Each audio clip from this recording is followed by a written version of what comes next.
Dundee, Florida, is a small town in Polk County with a rich history tied to its natural beauty and the development of Central Florida.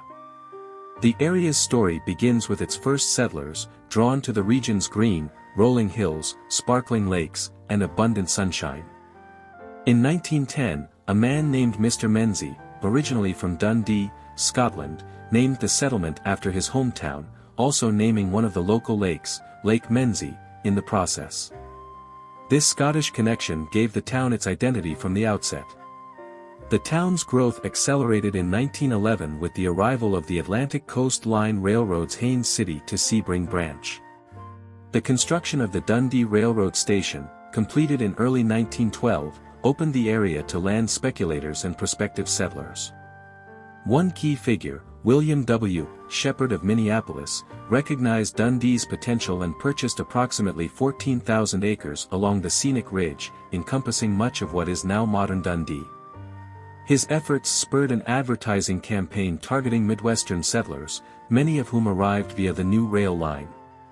Early families like the Probst and Clark clans from Minneapolis were among the first to settle, bringing their belongings and livestock to establish homes, such as on the east side of Lake Annie. Initially, Dundee's economy relied on southern pine resources, with enterprises like the Mixon sawmill and Rayburn's turpentine distillery flourishing briefly until the timber was depleted. The focus soon shifted to citrus, which became the backbone of the town's growth. By the early 20th century, citrus groves crowned the hills, and in 1924, the Dundee Citrus Growers Association purchased the W. C. Lee packing house on Crystal Lake, later building a new facility next to the railroad station in 1929. This citrus boom fueled rapid development, supported by infrastructure like the Highlands Hotel, which replaced a large tent near the station to house newcomers. Dundee was first incorporated as a city in 1921, but it was reincorporated as a town in 1924, reflecting its modest size and rural character. The railroad station, constructed primarily of Florida pine and cypress, became a National Historic Landmark, preserving its role in the town's history. Early residents, like J. P. Lyle, who helped lay out streets and lots, contributed to the community's foundation. Lyle's daughter, Louise, was the first recorded birth in Dundee, born in a tent shaded by a camphor tree that still stands today.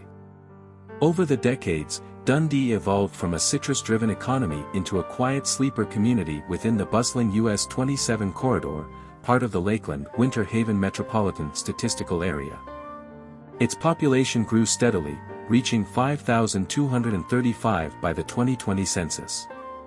In a referendum on April 2, 2024, residents voted 68% to 32% to retain town status rather than become a city, affirming their preference for a small-town identity.